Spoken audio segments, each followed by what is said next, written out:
सबके बीच में एक दौड़ है। वो दौड़ है जो अंधी दौड़ कहलाती है।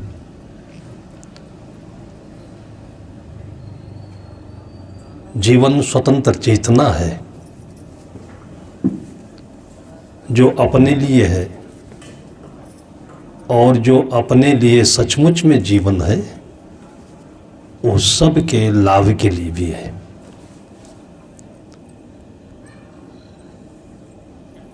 कभी कभी पुण्यवश संत गुरुजनों के दर्शन से ये अपने का बोध मिलता है, तब हम आराम से चलते हैं, अच्छा जीवन जीते हैं और सबसे आगे भी होते हैं। इस संसार के बीच में रेस ऐसा है ये, जो जितनी तेजी से दौड़ता है उतना ही पीछे चलता है। वो उसको इतनी ही कमी महसूस होती है, उसको उतनी ही कामनाएं सताती हैं, उसका लोभ बढ़ता जाता है, बेचैनी बढ़ती जाती है, अतृप्ति बढ़ती जाती है, और कभी भी अपने को संतृप्त, खुश और सुकून में नहीं पाता है। ये समझना भी जीवन में कभी कभी अच्छी संगत में बैठने के बाद ही हो पाता है।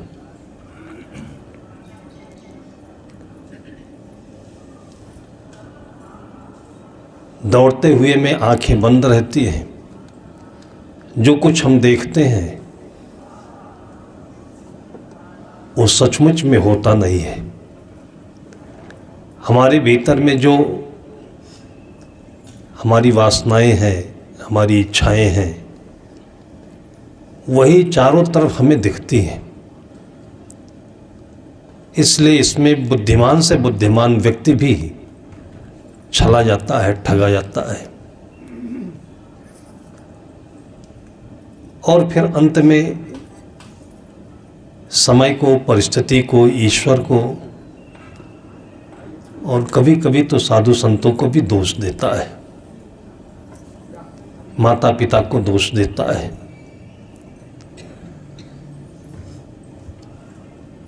हमारी भारतीय परंपरा में हम लोगों को ये अवसर मिला है, जहाँ आप बैठे हैं, जिसे हम सत्संग कहते हैं। थोड़ी देर के लिए ही सही तसल्ली तो है, सुकून तो है, और यही चीज़ मन में याद बनकर, एक पुण्य बनकर बस जाती है। तो जहाँ भी हमें विकलता होती है, परेशानी होती है, उलझन आती है,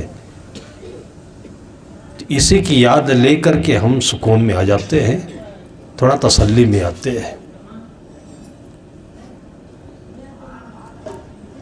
देखिए, मनुष्य चैतन्य प्राणी है, विचारशील है, और अपने अपने बल बुद्धि के अनुसार सब बहुत कुछ कर रहे हैं। लेकिन जो जहाँ पर है, जितना कर रहा है, उसको एहसास नहीं होता है, महसूस नहीं होता है।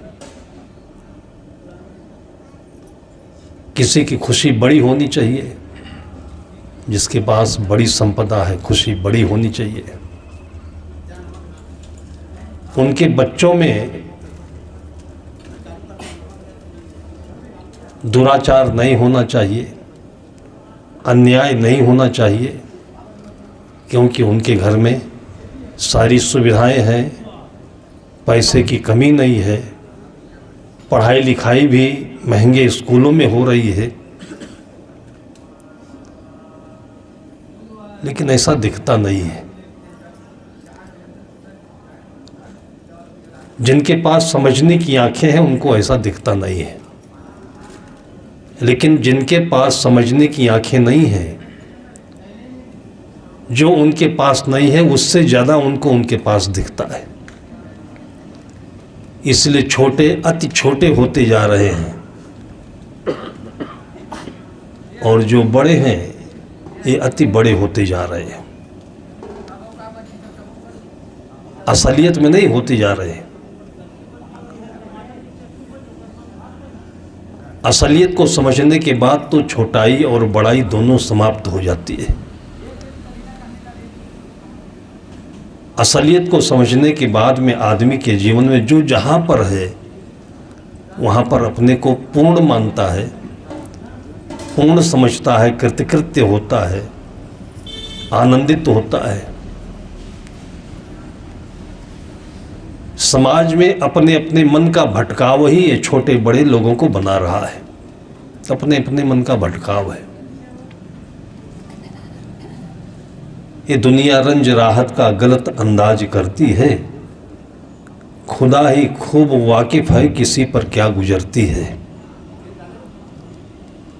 जो अंदर की भीतर की वेदना है, बेचैनी है, पारिवारिक कलह है, शरीर का बीमारी है, बाहर से दिखने वाली चीज़ें नहीं है। मेडिकल कॉलेज में जाइए, डॉक्टरों के पास जाइए, ऐसे ऐसे स्वस्थ व्यक्ति दिखाई देंगे, कपड़े अच्छे हैं, चेहरा अच्छा है, शरीर मोटा ताजा है, कि आपको सोचने में बहुत समय लगे जाएगा कि यहाँ डॉक्टर के पास आए हैं, बीमारी जैसे लगती नहीं है। क्या बताएगा डॉक्टर इनको? ऊपर से दिखने में शरीर अच्छा दिखता है, सुडौल दिखता है, लेकिन जो कुछ है वो तकलीफ उनके भीतर है। और कभी कभी तो डॉक्टर भी भटक जाते हैं कि इनके पास बीमारी क्या है। डॉक्टर को उनके शरीर में बीमारी ढूंढने में भटक जाना पड़ता है। जितनी भी रिपोर्ट आती हैं वो नॉर्मल होती है। रिपोर्ट नॉर्मल है, चेहरा ठीक है, शरीर सुडौल है, सुंदर है, लेकिन मन बीमार है। और इस तरीके की जो स्थिति होती है बहुत दुखदाई होती है। देहात में रह रहे हैं, मोटा अनाज खाते हैं, मेहनत करते हैं, जो मिलता है उसमें परिवार में लगा करके भी थोड़ा निकाल करके कुछ पुण्य कर लेते हैं। भिखारी को अन्न दे देते हैं, भिक्षा दे देते हैं। मेला भंडारा होता है उसमें सहयोग कर लेते हैं, मन खुश रहता है।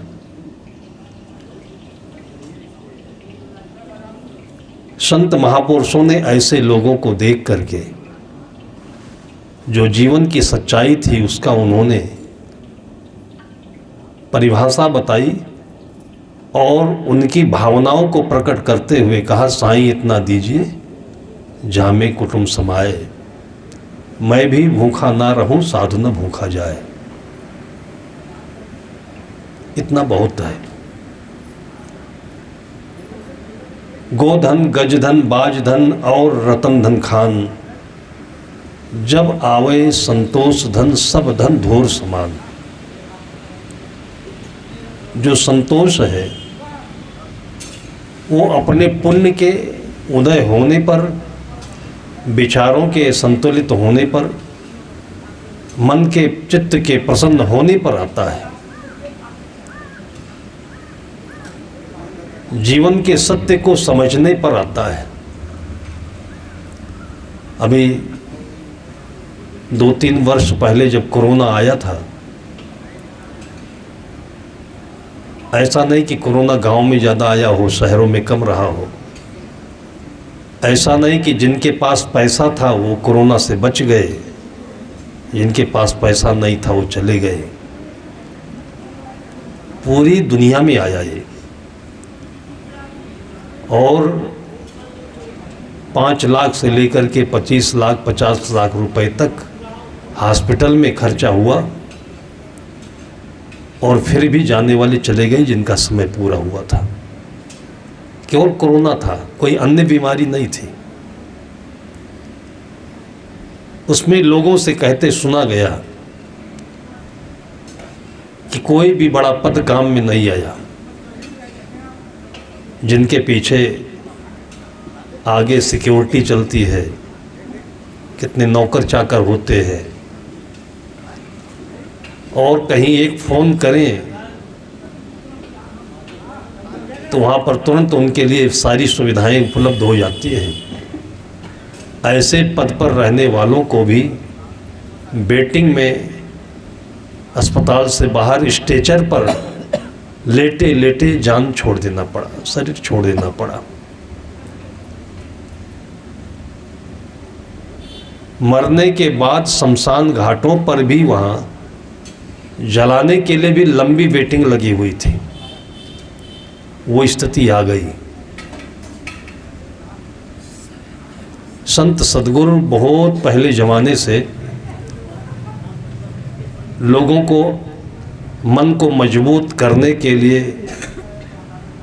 बेचैनी को मिटाने के लिए बहुत सुंदर सुंदर ऐसे कैप्सूल दिए, ऐसे टॉनिक दिया जिसको हम निर्गुण कहते हैं, जिसको हम भजन कहते हैं। उसको गाते गाते मन एकदम शांत हो जाए, गरीब तुरंत अमीर हो जाए, बिना धन पाए कृत्य कृत्य हो जाए, निहाल हो जाए। वो जीवन का बोध और ज्ञान दिलाता भजन। चलत बिरिया हमका उठाओ चदरिया। ऐसा कैप्सूल है ये कि मन में जितने भी वायरस दौड़ रहे हैं बीमार करने वाले, वो एक कैप्सूल पहुँचते पहुँचते इस तथ्य को, इस सार को, इस प्रभाव को मन में इस तरीके से डालते हैं, फैलाते हैं कि जैसे एंटीबायोटिक देते ही ग्लूकोज में, और धीरे धीरे शरीर में ताकत आने लगती है और वायरस मरने लगते हैं। चलत बेरिया हमका ओढ़ावें चदरिया। कितना सुंदर प्राणवान भजन है, ऊर्जा देने वाला भजन है। लोगों के भीतर में इन्फेक्शन क्या है? सुख सुविधाओं का इन्फेक्शन है। किसी के पास नई चीज़ आ जाती है और वो चीज़ हमारे पास नहीं हो, बस इन्फेक्शन हो जाता है।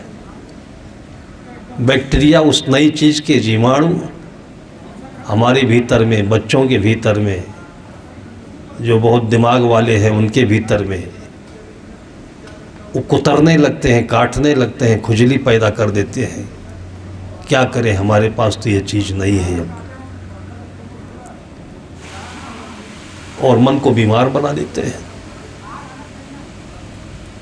आज से 25-50 वर्ष पहले आज की जितनी सुविधाएं हैं 5% लोगों के पास होती थी, सबके पास नहीं होती थी।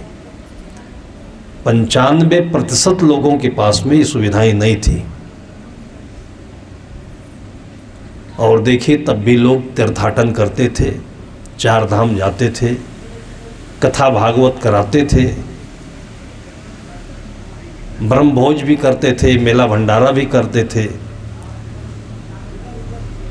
बेटियों का विवाह होता था, 3-3 दिन की बारात आती थी,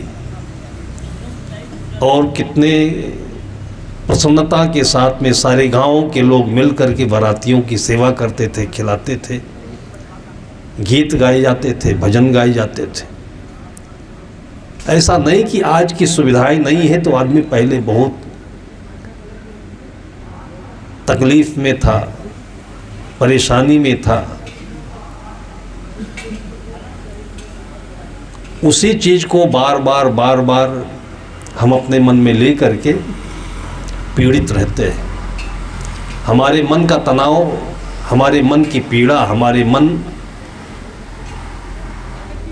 में जो जीवन के दुश्मन हैं वो हमको काटते रहते हैं।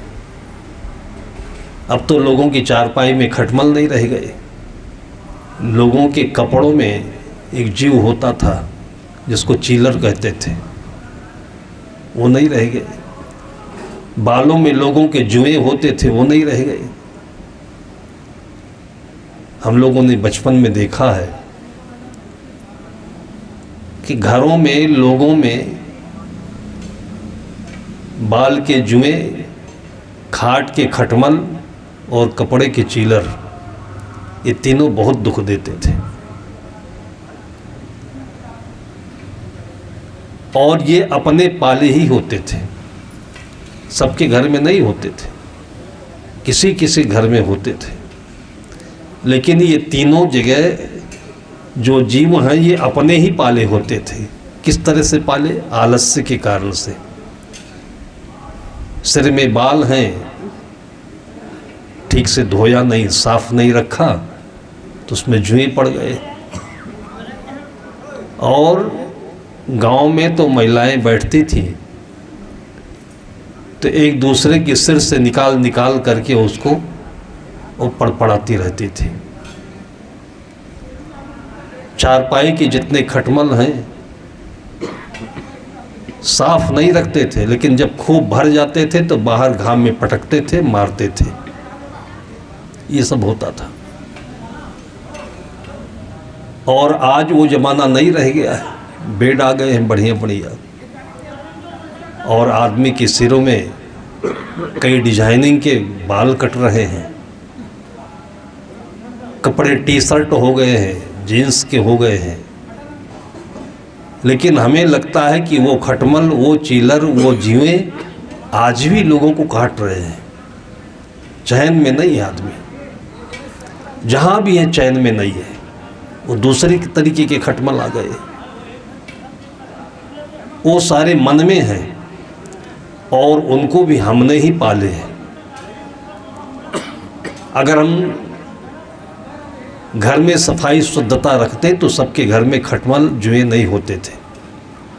आज भी हम मन को साफ करते रहें तो ऐसा कुछ नहीं कि जो ज़बरदस्ती हमारे को आकर पीड़ित करे, दुख दे। गाड़ी पर मैंने देखा, हम लोग यहीं छत्तीसगढ़ से लखनऊ के लिए जा रहे थे। हमारी सीट के पास में 2-3 परिवार ये बिलासपुर से बैठे। एक महिला थी, उसके पास छोटी बच्ची थी, 2-3 साल की रही होगी। एक सामान्य परिवार जो ईंट के भट्ठों पर काम करता है, उड़ीसा से, बिलासपुर से बहुत सारे ऐसे परिवार हैं जो जा कर के अच्छा अच्छा काम ढूंढ लेते हैं। अच्छा काम इसलिए मैंने कहा कि उनके शौक़ से है, परिश्रम से है, अपनी खुशी से है। हम लोगों को लगता होगा कि हम स्कॉर्पियो पर हैं तो अच्छी स्थिति में है, लेकिन उनको अपने काम में उतनी खुशी है। साथ में बच्ची थी तो चना बेचने वाला आया तो बच्ची ने अपनी माँ से कहा कि मम्मी भूख लगी है।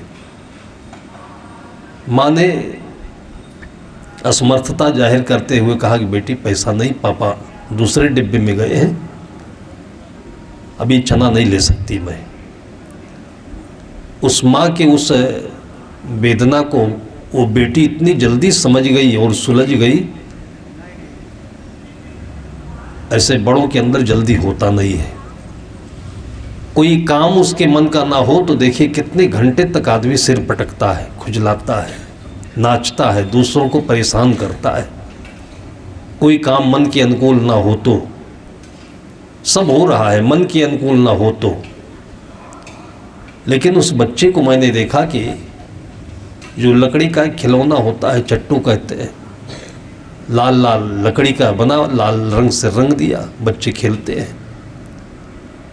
चना बेचने वाला चला गया, माँ ने कहा कि पैसे नहीं है। बस उसी लकड़ी को खेलने लगी, चाटने लगी। ऐसा लगा कि इसको बहुत बड़ा खजाना मिल गया है। मन को इतना सुंदर लगा कि ये बच्ची सचमुच में देवी है, जो खुशी से भर दे सबका दिल, वो देवी है। खुशी से भर दे, अपने मीठे वचन से बोल करके, सेवा से कुछ करके। ये जीवन सबको मिला हुआ है और इस जीवन से सभी गुजरे हुए हैं, लेकिन याद नहीं, कोई बोध नहीं देता है, कोई उसकी चर्चा नहीं करता है। जो भी चर्चा करता है तो आपके भीतर की पीड़ा को बढ़ाने के लिए करता है। ये नहीं, वो नहीं, ऐसा वैसा वैसा वैसा। और 15-20 मिनट के बाद मैंने देखा कि उसका पिता आ गया। उसको पता नहीं था, लेकिन वो बिस्कुट लेकर के आया। 2-4 पैकेट रखा होगा, एक पैकेट निकाल करके उसकी माँ को दिया कि बच्ची भूखी होगी, इसको खिलाओ। बिस्कुट का पैकेट देखते ही माँ खुश हो गई और बोली कि बेटी, पापा बिस्कुट लेकर आए हैं, तेरे को भूख लगी थी, खा ले। बिस्कुट का पैकेट फाड़ करके उस बेटी के हाथ में पकड़ाया माँ ने, लेकिन बेटी ने बिस्कुट खाया नहीं। उसने क्या किया कि उसमें से एक बिस्कुट निकाल करके पहले अपनी मम्मी के मुख में लगाया। पहले मम्मी मेरी खाए तब मैं खाऊंगी। इसको दिव्य आत्मा कहते हैं, देने वाली आत्मा, भूखी आत्मा नहीं। जैसे पहले ज़माने में लोग कहते थे कि आदमी इंसान नहीं, भूखा भेड़िया है, काटने दौड़ता है, खून पीने दौड़ता है सबका। किसी को भी देखकर पाने की ही इच्छा होती हो, ये भूखा भेड़िया है इंसान। और जिसके भीतर में देने की इच्छा हो और दे करके खाने की इच्छा हो, वो धरती पर चलता फिरता इंसान देवी देवता है। इसलिए इतनी निंदा, इतनी बुराई, इतनी काट कूट करने के बावजूद न भगवान मिट रहे, न देवी देवता मिट रहे, मिटेंगे भी नहीं कभी।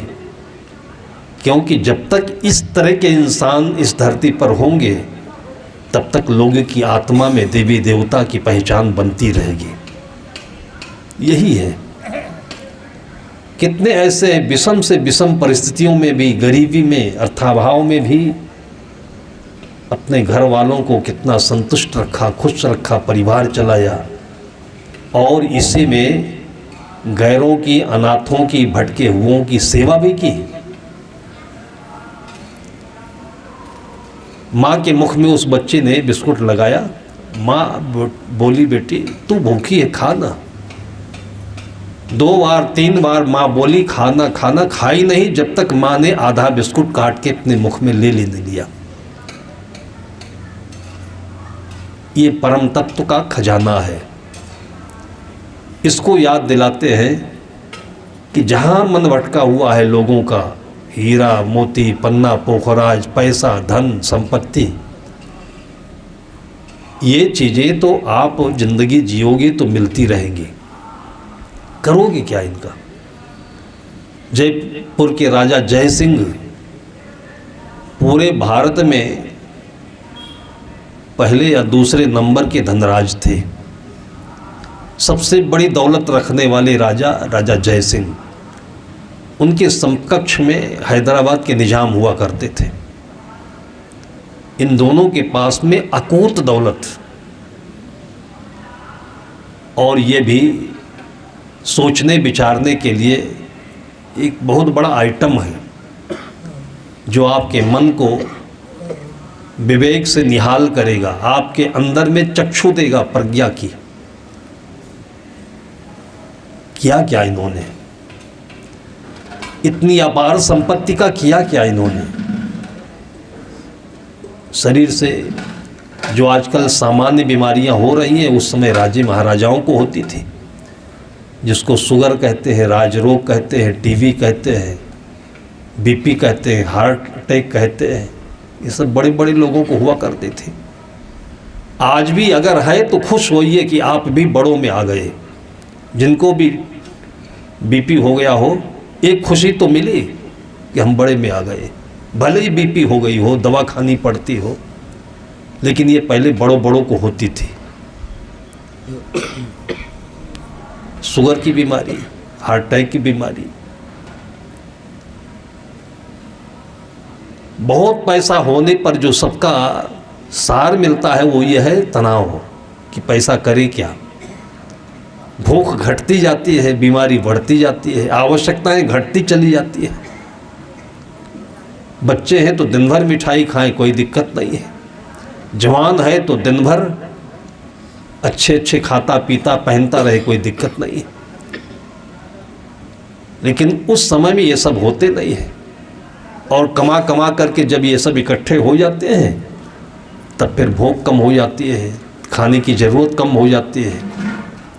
फिर करे क्या इनका। राजा जयसिंह के मन में चिंता होने लगी कि पैसा, ये मोती, ये माणिक, ये पन्ना पोखराज करे क्या। तो आधा हिस्सा उनकी पत्नी तो भारत आज़ाद हो गया। अब उनके विषय में तमाम किंवदंतियाँ हैं। किंवदंती ये भी है कि इंदिरा गांधी प्रधानमंत्री थी, उन्होंने रेड डलाई और ट्रकों ट्रकों ये मोती और ये पन्ना पोखराज, ये सोना चांदी भरा करके कहाँ पहुँचा दिया आज तक पता नहीं चला, कहते हैं लोग। ऐसे लोगों के पीछे कहानियाँ बनती भी रहती है। आपने देखा होगा अभी उड़ीसा या झारखंड के आसपास किसी नेता के घर में 350 करोड़ रुपए दराज के भीतर में ऐसे रखे थे जैसे आपके घरों में पुराने कपड़े रखे रहते हैं। रेट पड़ा और गिनने वाली मशीन आई, कहते हैं वो भी बीमार पड़ गई गिनते गिनते।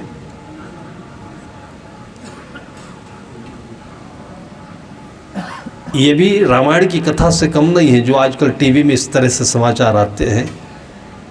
रामायण की कथा से शांति मिलती है और मन में सद्गुणों का विकास बढ़ता है। इनकी कथा से शांति मिल जाती है लेकिन सद्गुणों का विकास नहीं होगा। तो इतना अंतर है। समझ लीजिए कि जो अंग्रेजी दवाइयाँ हैं आपकी बीमारियों को कम तो कर देती हैं लेकिन ताकत नहीं बढ़ाती है। लेकिन आयुर्वेदिक है, प्राकृतिक है, ये दवाएं ऐसी होती हैं कि उनको आप लेंगे तो बीमारी भी दूर होगी, ताकत भी बढ़ेगी।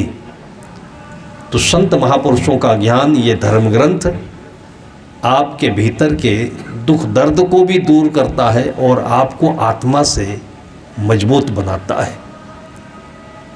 इसलिए सद्गुरु कहते हैं कि संत मिलन को चालिए जो तज माया अभिमान। संत मिलन को जाइए तज माया अभिमान। मन नहीं होता हो, मन में शर्म लगती हो, पैसा नहीं दिया है, हमारी जाति का नहीं है, हमारे स्टेटस का नहीं है, तो भी जाइए। ज्यों ज्यों पग आगे बढ़े कोटिन यज्ञ समान। मन निर्मल होगा, दुख दर्द दूर होते जाएंगे। ये हमेशा से संतों ने कहा है।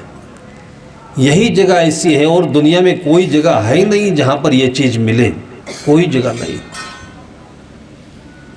एक एक दिन जो बड़े लोग हैं, इनके घर के जो बेटे लड़के हैं अय्यासी में और विलासिता में, खाने पीने में, चलने फिरने में, एक एक दिन में 1-1 लाख रुपए खर्च कर रहे हैं। महंगी महंगी चीज़ें खा रहे हैं, है कुछ नहीं। देखने से तरस आता है कि ये पाप है, तभी ऐसा इनके पास विचार आया, मन आया।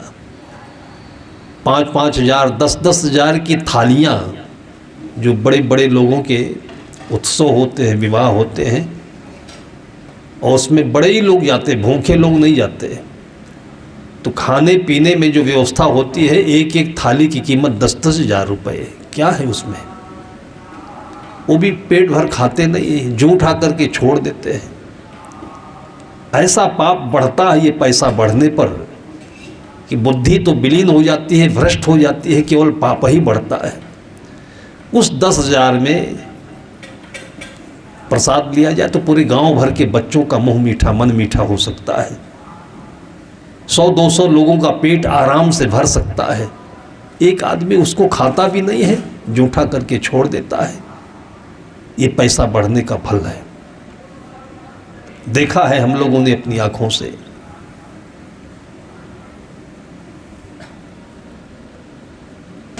इन सब चीज़ों को शुद्ध चेतना में समझना चाहिए। क्या कर सकोगे?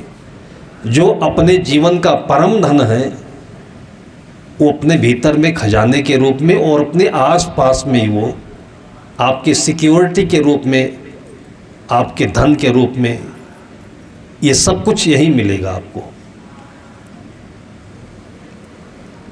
अभी खेत से चना का बूट ले आए। ये चना का बूट बड़ों बड़ों को नसीब नहीं होता है। चना है, उस चने का बेसन है, बेसन से आइटम जो है वो भी नहीं मिलता है। जितने रद्दी रद्दी बेसन है वो बाज़ार में बिकते हैं और उसी के भजिया पकौड़ी बनते हैं, बड़े लोग खाते हैं। लेकिन मैं गांव में देखता हूँ कि छोटा सा बच्चा है, चने का बूट हाथ में लिया, इतना खुश, इतना बढ़िया खा रहा है। और वही सच्ची ताकत है, वही सच्चा सुख है। जो है उसको हमने पर्याप्त समझा नहीं, सही समझा नहीं, तो उससे सुख नहीं लगता है। इसलिए संत गुरुजन कहते हैं सुख तो ज्ञान से मिलेगा। किसके ज्ञान से? कि जो आपके पास है ओरिजिनल है। वो घर का मट्ठा पी रहे हो ओरिजिनल है, कोको कोला पी रहे हैं, पता नहीं वो बाथरूम से आया है कि लैट्रिन से आया है, आज तक उसका फार्मूला किसी को पता नहीं है, पी रहे हैं। डुप्लीकेट में डूबे हुए हैं और नकली हंसी है। क्यों है? कि नकल दूसरों की हो गई। कोई शाहरुख खान मुख में लेकर के खड़ा हो गया वो कोको कोला। अब जो नकल करने वाले विचार से हीन, अपने ज्ञान से हीन लड़के हैं, नौजवान हैं, उसी को सुड़क रहे हैं। इस तरीके से हम ठगाए जा रहे हैं, दुखी हैं, बेकार जा रही जिंदगी, बाद में बीमार पड़ते हैं। घर की सोने की चीज़ है।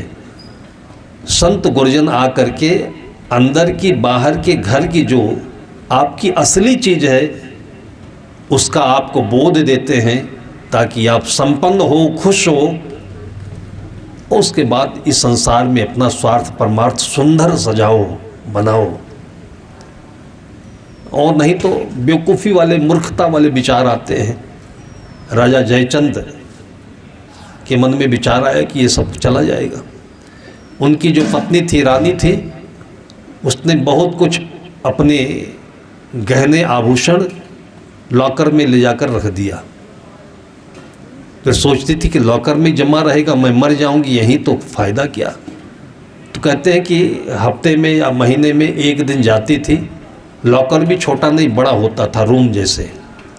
उसमें बड़ा सा आईना आदमकद का लगा होता था। सारे आभूषण पहनती थी, पहनने में भी 2 घंटे लगते होंगे। फिर पहन करके कुर्सी पर बैठती थी, फिर उस आईने में, शीशे में अपने को देखती थी। फिर उसका समय होता है, बैंक 8 ही घंटे खुलता है। 2 घंटे पहनने में लगे, 2 घंटे बैठने में लगे, फिर 2 घंटे उतारने में लगे। बैंक के बंद होने का समय आ गया, फिर उतार के रख दिया, फिर चली आई। बताइए मिला क्या इससे? ये मूर्खता, ये धन दौलत के बढ़ने पर मन में आती है। जो चीज़ जहाँ पर है वहीं रहे, वो धन हमारा ही है। जो ज़्यादा अतिरिक्त रखेगा, नदी की बाढ़ आएगी उसमें जाएगा, आंधी आएगी उसमें जाएगा, रेड पड़ेगी उसमें जाएगा, फिर वहीं पहुँचेगा जहाँ उसकी ज़रूरत है, वो सब बराबर हो जाएगा। और धन समझना ही हो तो बढ़िया सुंदर हवा है, 1-2 घंटे बाहर टहलिए, ऑक्सीजन मिलता है, आपका हीमोग्लोबिन लाल लाल होगा, सेहत अच्छी बनेगी। अपने हरे भरे खेतों में जाकर थोड़ी देर बैठिए, काम करिए, मन खुश होगा, सेहत अच्छी होगी।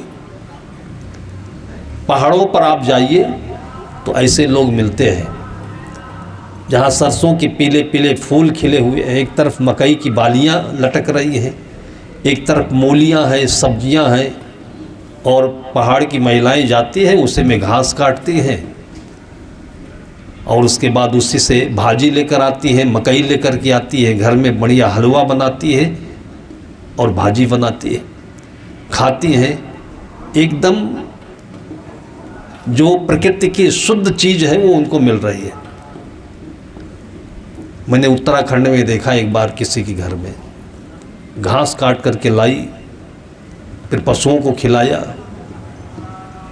उसके बाद स्नान करी तो फिर साड़ी पहन करके आई, बंदगी की। जब घास काट करके लाई वो महिला और जो अभी बंदगी कर ली वो महिला, मुझे लगा कि दोनों देवरानी जिठानी होंगी या महिला होंगी, वो तो है नहीं। बंदगी करने लगे तब उससे मैंने परिचय पूछा तो उसने बताया कि मैं दो नहीं साहब एक ही हूँ, मैं ही घास काटने गई थी, अब मैं स्कूल में व्याख्याता हूँ, पढ़ाने जा रही हूँ। ये दो चेहरे, उस समय भी उतनी खुश और इस समय भी उतनी खुश। हम लोग इसी खुशी को दिखाने के लिए दिन भर में 10 बार कपड़े बदलते हैं, रंग रंग के कपड़े पहनते हैं। पैसे से खुशी नहीं आती है, पैसे से सब चीज़ आ सकती है, खुशी नहीं आ सकती है।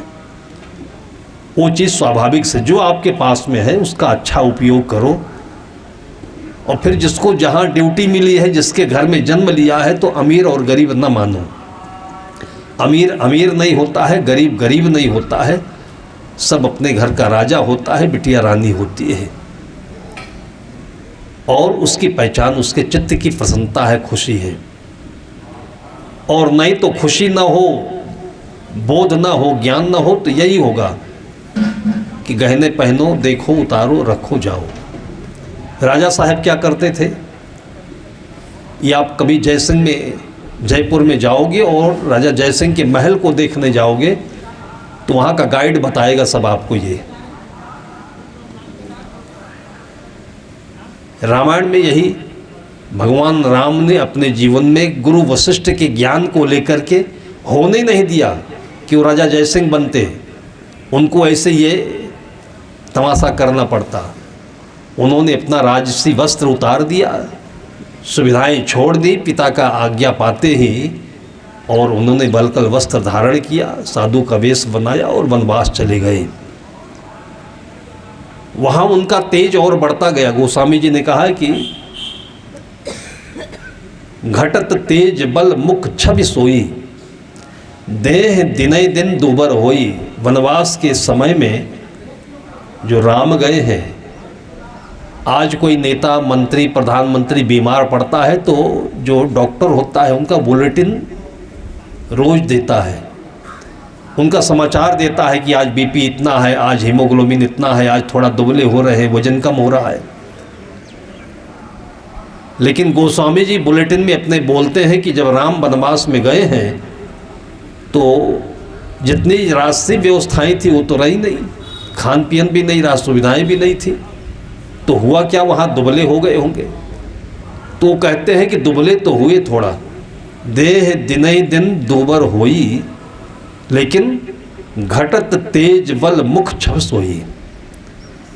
जो मोटापा था, चर्बी थी, वो घटी, जिसके कारण से बीमारियां आती हैं, जिसके कारण से शरीर भद्दा दिखता है, वो घटा। और देह दिने दिन दुबर होई, घटत तेज बल, जो चेहरे पर शाइनिंग होनी चाहिए वो बढ़ रही है, और शरीर में जो बल है, ताकत है, इम्यूनिटी है, वो बढ़ रही है। ये रामायण का सूत्र है। ये आज हम लोग खा खा के फालतू चीज़ें, चर्बी वाली चीज़ें, फैट वाली चीज़ें, पहले अलसी खाते थे, थोड़ा तेल लगता था, सरसों खाते थोड़ा तेल लगता था, आजकल तो फ्री में ब्रांड आ गया है रिफाइंड का, और घरों घरों में देखो सब पूरा बाल्टी उड़ेल देते हैं। कितने घरों में शिकायतें हैं कि साहब 15 दिन में पूरा टीन खाली हो जाता है। मैंने कहा कि हम रोज़ इसलिए बताते हैं कि हमारा भी फ़ायदा होगा। हम घरों में आप सबके जब सब्ज़ी खाते हैं, हाथ धोते हैं तो इसमें गोंद जैसे चिपकता है हाथों में, वो कौन रिफाइंड तेल गोंद जैसे चिपकता है, हाथ में चिपकता है तो हम साबुन लगा के छुड़ा लेते हैं, आटे से छुड़ा लेते हैं। आपके पेट में चिपकता है तो कौन छुड़ाएगा? और ये चिपका रह जाता है, तब आंतों में वो गंदगी जमा होती है, तब चेहरा गंदा होता है, जीभ गंदी होती है, भूख नहीं लगती है, आंखें मटमैली होती है। इसी से हो रही है। और जब ये मन अच्छा नहीं रखता है तब फिर डॉक्टर के पास जाते हैं मोटे ताजे हैं, सब कुछ ठीक देखने में, लेकिन मन अच्छा नहीं है। उसका कारण मेन यही है। अगर आप पान रोटी खाते, चोनी की रोटी खाते, तो आटे के अलावा जैसे बेसन का आटा है, आप हमारी बात को आजमाइए। आपके हाथ में कितनी भी गंदगी लगी हो, तेल की हो या और चीज़ की, बेसन के आटे से धोइए तो तुरंत साफ हो जाएगा। इसलिए कहते हैं कि आप मोटे अनाज की रोटी खाइएगा तो आपके पेट की गंदगी ये आटों में साफ करने की ताकत होती है। नींबू में होती है ताकत। आधा नींबू रोज़ पानी में डालकर पीजिए, जो आंतों की गंदगी है उसके साथ साथ फिर खून में वो चिपकाहट है, फिर खून जिस नलिकाओं से, धमनियों से, शिराओं से बहता है उसमें वो चिपक जाता है। आप घर में नाली में जिससे पानी निकलता है, रोज़ झाड़ू मत लगाइए तो नाली जाम नहीं हो जाएगा, लेकिन शरीर के अंदर झाड़ू कौन लगाए। इसलिए डॉक्टर कहते हैं थोड़े संतरे खाओ, सेब खाओ, विटामिन सी की चीज़ें खाओ, रेशे वाली चीज़ें खाओ, मोटा अनाज खाओ, तो ये झाड़ू लगाते हैं अंदर में। तब आपको रिफाइन तेल का जो साइड इफ़ेक्ट है ये नहीं पैदा होता है, दूर हो जाता है। पानी पर्याप्त मात्रा में पियो। ये चीज़ें स्वाभाविक रूप से वनवास के समय में राम को उपलब्ध थी, इसलिए वो दुबले तो हुए, लेकिन इम्यूनिटी बढ़ी, ताकत बढ़ी, स्वास्थ्य बढ़िया हुआ और वो उनके चेहरे पर सुंदर छवि के रूप में प्रदर्शित हुआ। इन सभी चीज़ों का बोध न होने के कारण से आज हम लोग अपने उसी संपन्नता में भी विपन्न हैं, उदास हैं, दुखी हैं। राजा जयसिंह के मन में बार बार उतार पक्ष आ गया जीवन का, बूढ़े हो रहे हैं, शरीर छूट जाएगा। तब उनके मन में लगा कि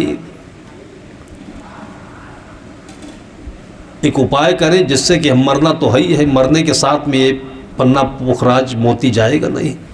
तो उन्होंने एक चादर बनवा लिया सोने चांदी के रेशों से। जो धागा लगता है आपके कपड़ों में, एड़ा बेड़ा, उन्होंने सोने चांदी से, उसके अंदर बीच बीच में जगह जगह मोतियों को पिरो दिया, पन्ना पोखराज पिरोया। ऐसी चादर बनवाई और बना करके उन्होंने अपने बेटे से कहा कि बेटा एक बात मानोगे। उसने कहा बाबू सब बात मानेंगी, एक बात क्या है। कहा मैं जब मर जाऊँ ना तो कफन की जगह पर ये चादर उड़ाना मेरे को। देखिए पैसा होने पर इस पैसे से ये मन में मूर्खता के विचार आते हैं। लाश के साथ में ये चादर रहेगी तो काम करेगी, पता चलेगा कि हम राजा जयसिंह हैं। बेटे ने कहा ठीक है बाबूजी, आप ऐसा संदेह क्यों करते हैं। बना के रख लिया। चुपके से थोड़ा सा प्रधानमंत्री को भी बता दिया कि मेरा बेटा पता नहीं मेरी बात माने कि नहीं माने। फिर बाद में उनको इतना करने पर भी मन में संदेह नहीं मिटा, विश्वास उनका डामाडोल हुआ। तो मन में सोचे कि देखें एक बार मर के मेरा बेटा ऐसा करता है कि नहीं करता है। अब मरे कैसे। तो प्राणायाम करते थे तो मरने का नाटक कर सकते थे। प्राणायाम करने वाला थोड़ी देर सांस रोक लेता है। सुबह के समय में जब जलपान आता था उसी समय वो प्राणायाम करके लेट गए और थोड़ी देर हलचल समाप्त हो गई। तो जो लेकर के आई थी उसने देखा और बाबू बाबू बुलाया, नहीं उठे। तब चिल्लाई जोर से, फिर रानी भी आई तो लगा कि राजा मर गए। अब यह हुआ अर्थी उठाओ। प्रधानमंत्री भी आया, सोचा कि बेटा शायद कफन नहीं लाएगा, वो चादर लाएगा, उड़ाएगा। लेकिन जब कफन लाया तो प्रधानमंत्री जी ने बेटे से कहा कि बाबूजी ने मुझे ऐसे ऐसे कहा था। तो कहा तुम भी पागल हो गए हो। अब बाबूजी कहाँ रह गए इसमें, अब मर गए, अब ये चादर इनको उड़ाने से क्या मतलब। सारी दुनिया को एक समान बनाने के लिए ही ये कफन का आविष्कार किसी महान आत्मा ने किया होगा। कमा लो चाहे जितने हीरा मोती, पर याद रखना कफन में जेब नहीं होती।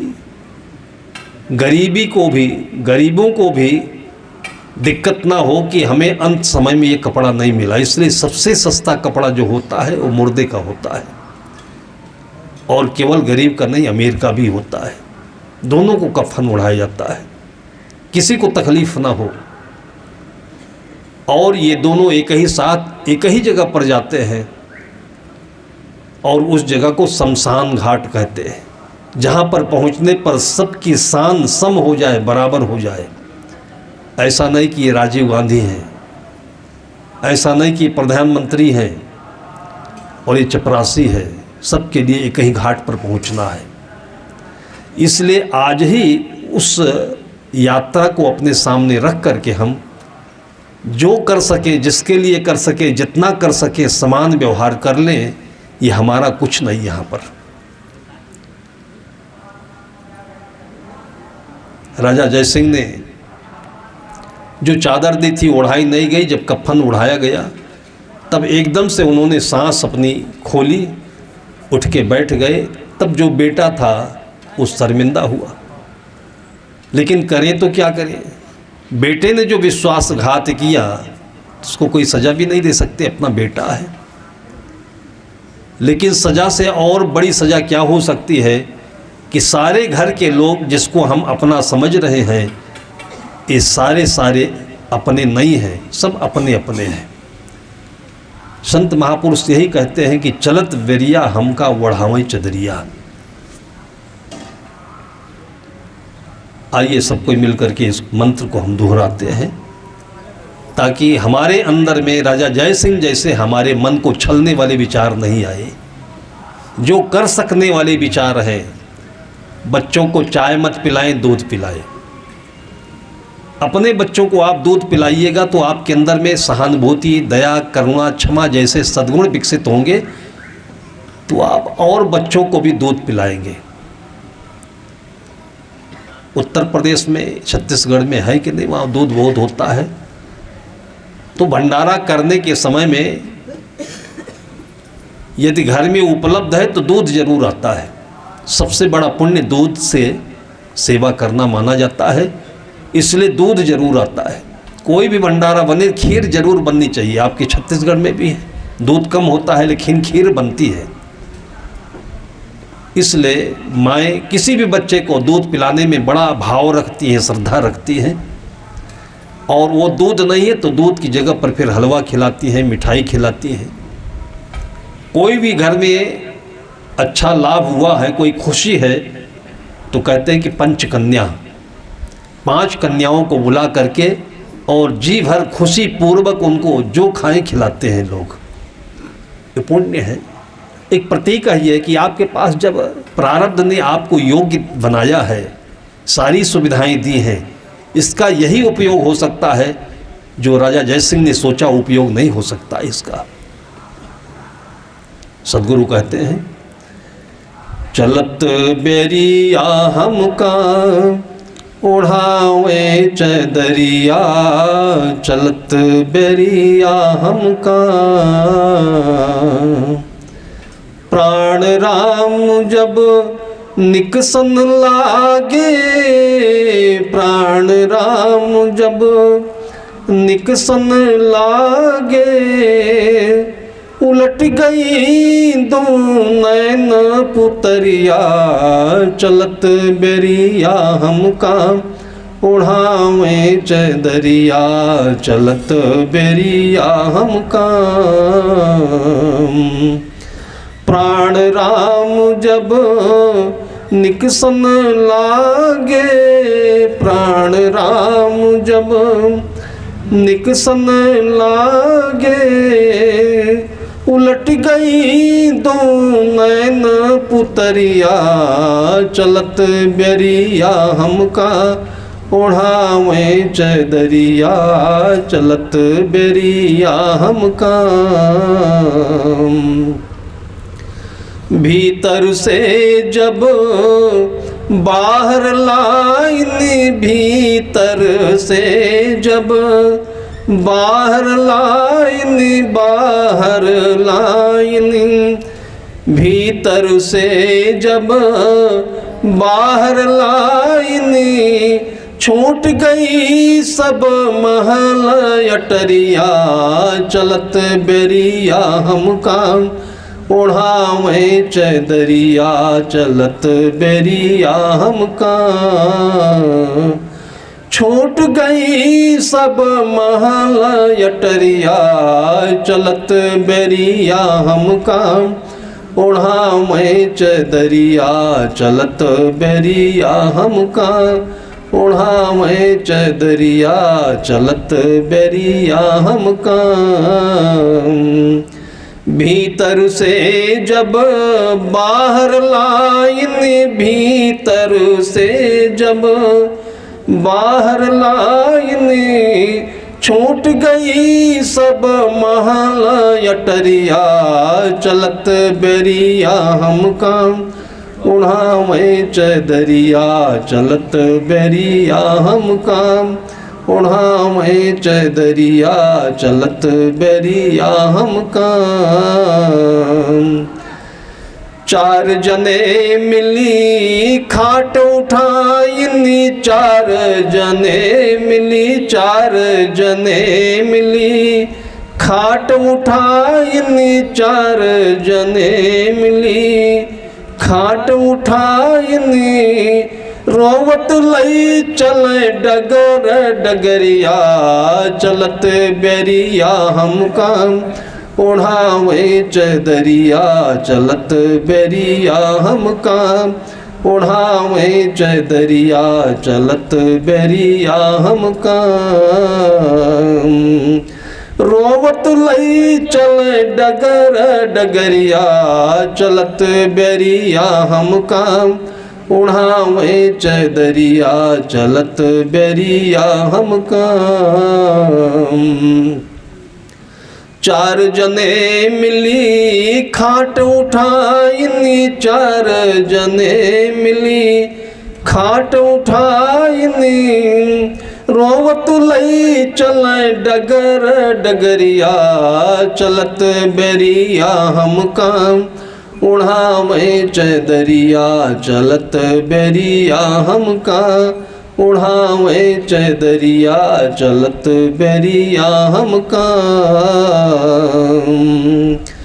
कहत कबीर सुनो भाई साधु, कहत कबीर सुनो भाई साधु, सुनो भाई साधु, कहत कबीर सुनो भाई साधु, सुनो भाई साधु, संग चली वहाँ सूखी लकड़िया, चलत बेरिया हमका ओढ़ावे चदरिया, चलत बेरिया हमका ओढ़ावे चदरिया, चलत बेरिया हमका। संग गई वहाँ सूखी लकड़िया, चलत बेरिया हमका ओढ़ावे चदरिया, चलत बेरिया हमका। ये उन्होंने जिन्होंने इसकी रचना की है, हमारे आपके लिए नहीं कहा वो, ये उनको अपने जीवन में पहले से दिखाई पड़ने लगा था। हमको क्यों नहीं दिखाई पड़ता है? आज उम्र 60 की हो गई, 65 की हो गई, अभी जवानी दिखाई पड़ता है। और जितने भी बुद्धिमान लोग और कहा जाए तो मूर्ख लोग, ये आपको अपनी बुद्धि की दौलत दे रहे हैं, सलाह दे रहे हैं कि आप टिप टाप करा लीजिए, ना कर सके घर में तो आप ब्यूटी पार्लर पर चले जाइए। क्यों चले जाइए? कि बूढ़े ना दिखें आप। बूढ़े आदमी को भी मैंने देखा, तुमने कहा जी तुम्हारे बाल सफ़ेद थे, आज क्या हो गई? कहा नहीं साहब जी, बेटे की शादी हुई थी, उसने कहा कि आप भी कर लो, नहीं तो अच्छा नहीं लगेगा ये। आप सोचिए सब कोई मिल करके कि 2000 के नोट तो रह नहीं गए, लेकिन जो 500 के नोट हैं या जो 100 के नोट हैं, या ऐसे ही आप प्रतिमा में देखिए महात्मा गांधी की जो उनकी वृद्धावस्था का चित्र है, देखने में अच्छा लगता है कि नहीं लगता है। मुख में दांत नहीं है, सिर में बाल है नहीं, जो हैं तो सफ़ेद हैं, गाल पिचके हुए हैं, खूबसूरत नहीं लगते हैं। इसलिए लगते हैं कि वो मुस्कान है उनके चेहरे पर, उदासीनता नहीं वृद्धावस्था की। हमने अपने गुरुदेव जी को हमेशा ऐसे देखा, सतगुरु प्रेम साहब को, और ऐसा लगता नहीं था कि वृद्ध है। कोई कह दे तो हमें लगता था गाली दे रहा है, क्योंकि हमेशा मुस्कुराते थे। नाम भी प्रेम था उनका, और उनके चेहरे पर हमेशा प्रेम की सूरत। और हम ही को नहीं, जिन लोगों ने भी दर्शन किया, उनके शरीर दिवंगत होने के बाद में चिट्ठी भेजी कि मैंने जब दर्शन किया था तो मंद मंद मुस्कुराते थे। और जिन्होंने भी चिट्ठी भेजी सब यही बोलते हैं। मैंने कहा कि हम भी ऐसे देखते रहे जैसे आप चिट्ठी में लिख के भेज रहे हो। ये प्रेम के अवतार है। जिन्होंने भी अपने को पा लिया, जी लिया जी भर के, वो ऐसे हमेशा ही गाते रहे, गुनगुनाते रहे, मुस्कुराते रहे, लोगों को खुशी बांटते रहे। मीरा के गीत आज भी हमारे कानों में गूंजते हैं। जब महलों में थी तब उसने ऐसे कोई गीत नहीं गाए। गाना तो तभी चाहिए था, लेकिन ये कोई नहीं गा पाएगा महलों में रह करके। जब वहाँ से आ गई, उसके आभूषण नहीं रह गए, वो कीमती साड़ियाँ नहीं रह गई, महल की सुविधाएं नहीं रह गई। पता नहीं कभी खाने को दोनों वक्त मिलता था कि नहीं, लेकिन इतना तो जरूर मिला। तब उसने कहा कि पायो जी मैंने राम रतन धन पायो। कितना ये भावपूर्ण भजन है कि आपके भीतर में आकर के ये आपके जीवन को सोने का ये रच देता है। ये हमें अनंत सुख के सागर में निमज्जन कराने वाले ये भजन, ये गीत, ये दोहे, ये हमारे लिए सबसे अनूठे मंत्र हैं। कहीं से भी इसको उठा ले, इसके लिए कोई पैसा नहीं देना है, किसी से अनुमति नहीं लेनी है, इस पर कोई प्रतिबंध नहीं है। अयोध्या में जब ये कार्यक्रम हुआ, अभी ये युग का एक कार्यक्रम था, सभी इकट्ठे हुए, एक साथ हुए, और पूरे देश से लोग जाना चाहते थे। मैंने उसके भीतर देखा, बाहर देखा, सिक्योरिटी थी इसलिए भीतर हर कोई नहीं जा सकता था। लेकिन मैंने देखा कि बाहर अयोध्या की सड़कों पर, गली गली में इतनी भीड़ थी, और सब उमड़ रहे थे जाने के लिए कि बैरिकेड जब हटे, और हुआ भी वैसे। पूरे भारत से लोग उत्सुक थे। एक ऐसा वातावरण बना था। कुछ लोगों ने 2-3 दिन बाद जब कहीं उन्होंने समाचार में देखा होगा तो हमसे पूछा, आप भी गए थे? मैंने कहा गया था। वो नहीं गए थे तो भी अपने आसपास में, उधर जयपुर और आगरा के आसपास में थाने वालों ने बताई होगी परिस्थिति का, कि वो 2-4 दिनों के अंदर में जिन थानों पर दिन भर अपराध के, चोरी के घटनाओं की FIR रिपोर्टें लिखनी पड़ती थी, उन 2-3 दिनों के अंदर में ये सब बिल्कुल कम पड़ गए थे। इस भाव में सभी इतने डूबे कि जीवन को इसने अमीर बना दिया। इसलिए ऐसे ही नहीं कहा सतगुरु कबीर साहब ने, राम नाम भज राम नाम भज चेत देख मन माई। ऐसे नहीं कहा। कुछ तत्व था इसके भीतर में कि लोग इसको कभी तो समझेंगे। हम ये एक सोने की ताबीज लोगों के दिलों पर, जुबान पर, गले में हम डाल देते हैं। इसको कोई खोलेगा तो इसमें निश्चित है कि वो खजाना पाएगा। वो कहते हैं कि संदेह में मत रहो, विचलित मत हो, डगमग छाड़ दे मन बौरा, अब तो भली बनी बनी आवे लीने हाथ नौरा। जब जन्म हो ही गया है, भले गरीब के घर में जन्मा हो, गांव में जन्मा हो, ये बार बार जो अमीर गरीब की चर्चा करता हूँ, ये लोगों के दिमागों में दो शैतान बसे हुए हैं। दोनों शैतान डंडा लेकर के दिन भर हमेशा हर क्षण सपने में भी लोगों को प्रताड़ित करते रहते हैं। आप एक सुंदर जीवन हो, आत्मा हो, परम आत्मा हो, कितने शब्दों से सुशोभित किया इसको, कितनी डिग्रियां दी आप लोगों को, और इसको छोड़ करके हम लोग अपनी डिग्री बनाते हैं जो हमारे सिर का खाज बनता है, खटमल बनता है, काटता रहता है। ये भाव अगर अपने वातावरण में हम रखें, बनाए रखें, सदगुरु कबीर साहब कहते हैं, होए निसंक मगन होए नाचो, लोभ मोह भ्रम छाड़ो, सूरा कहा मरण से डर पे सती न संचय भाड़ो, लोक लाज कुल की मर्यादा यही गले की फांसी, आगे कहे के पाछे चलियों हुई है जगमा हांसी। अंतिम पंक्ति में कहते हैं, जो बिल्कुल सरल है, अर्थ से स्पष्ट है, ये संसार सकल है मैला, राम गहे ते सोचा, कहें कबीर नाम नहीं छाड़ो, गिरत चढ़त पर ऊंचा। केवल एक नाम ये पकड़े रहोगे तो कभी न कभी तो इसको खोल कर देखोगे।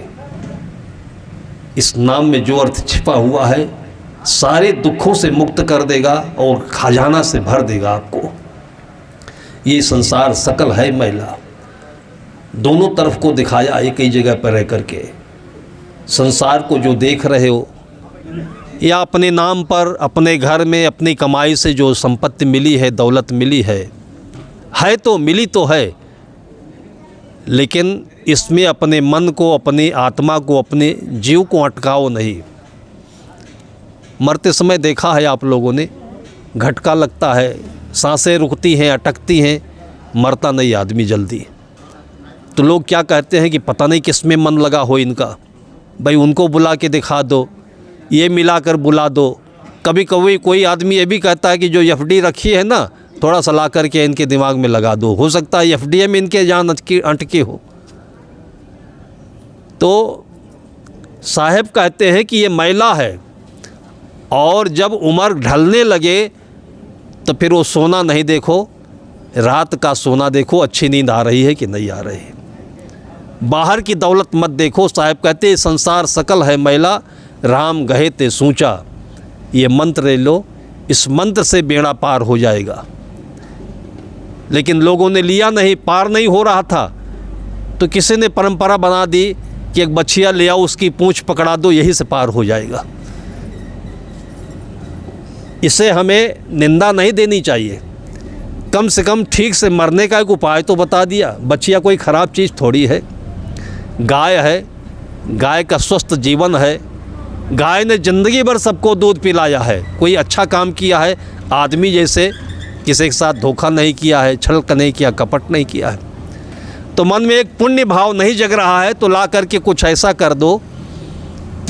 उस ज़माने में रुपए पैसे की कीमत नहीं होती थी, गाय की कीमत अधिक होती थी। राजा गुरु वशिष्ठ के समय में आप देखिए, दान दिए जाते थे तो गाय दान में दिए जाते थे।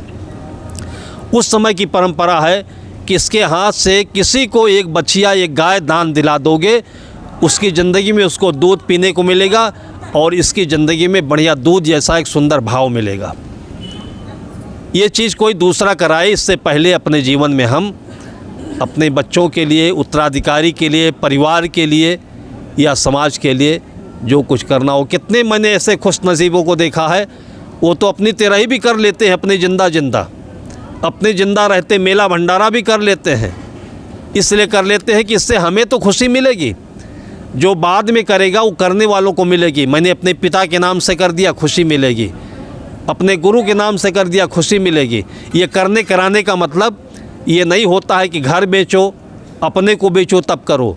इसका मतलब ये होता है कि दुनिया की जो दौलत बना के रखे हो, इस कचड़े में मन अटका ना रहे, इसलिए करो। और नहीं है, हमारे सदगुरु विशाल देव जैसे, सदगुरु प्रेम जैसे अपने जीवन में कुछ रखे ही नहीं, इसलिए इन्होंने मेला भंडारा के चक्कर भी नहीं पड़े। सदगुरु विशाल देव जीवन भर कोई कार्यक्रम नहीं किए, कोई मेला भंडारा नहीं किए, क्योंकि उनका जीवन पूर्ण रूप से सोने का था, चांदी का था, गहनों का था। और उसी गहने को देख देख करके लोग अपने जीवन को गहना बना लिया और उनके जीवन के हर क्षण मेले भंडारे होते रहते थे। तो जो बाहर की ये लोक रीति है, इसका तात्पर्य नहीं होता है कि आप बेच बेच करके अपने ज़िंदगी खून पसीना को ये मेले भंडारे करो। इसका तात्पर्य ये होता है कि आप स्वच्छ जीवन से त्यागपूर्ण जीवन जियो। ये आपका त्याग ही भंडारा है, मेला है और यही राम है। इससे आपकी मौत आराम से आपको मुक्ति के पथ पर हटा देगी और मौत हार जाएगी, आप जीत जाओगे, हमेशा हमेशा के लिए आवागमन से मुक्त हो जाओगे। सबके जीवन में यही भाव मिले, इसीलिए शायद सोच विचार करके भी लोग आज जैसे ये कार्यक्रम कराते हैं। राम खिलावन जी तो फ़ोन पर ये कार्यक्रम का समय लेते लेते रो पड़ते रहे। एक भाव उनके अंदर में पैदा होता है, लेकिन इस भाव को केवल ये जो हम करते हैं इसके सामने नहीं रखना चाहिए। ये भाव हमारा सबके भीतर के उस भाव के बराबर होना चाहिए कि इसमें लोग आते हैं, बैठते हैं और अपने जीवन की श्रद्धा को समर्पित करते हैं। यही श्रद्धा इन फूलों में आ जाता है। जो फूल हम लोग सामने देखते हैं कि ये मन सुंदर खिला हुआ है, और यही फूल की श्रद्धा, यही भावना आपके सवेरे शाम साथ में रहे, बच्चों के साथ रहे। जो जहाँ पर है वहीं ये फूल श्रद्धा बन कर के सबका साथ देंगे, सबकी उन्नति में सहायक होंगे। जो जहाँ बैठेगा वहीं उसकी बरकत होगी। ऐसे ही सद्भावों को संत महापुरुषों ने आपके सामने उड़ेला रखा और आप सब इसी के भागीदार बने। आपका पुण्य यही बन कर के आपके जीवन का साथ दे। ऐसे ही बहुत सारी शुभकामनाओं के साथ में आयोजकों को, आप सबको बहुत बहुत धन्यवाद देते हुए उन संत महापुरुषों के चरणों में नमन करता हूँ जिन्होंने हमको ये पाठ सिखाया, ये परंपरा दे करके आज इसका हमें भागीदार बनाया। बोलिए सद्गुरुदेव की।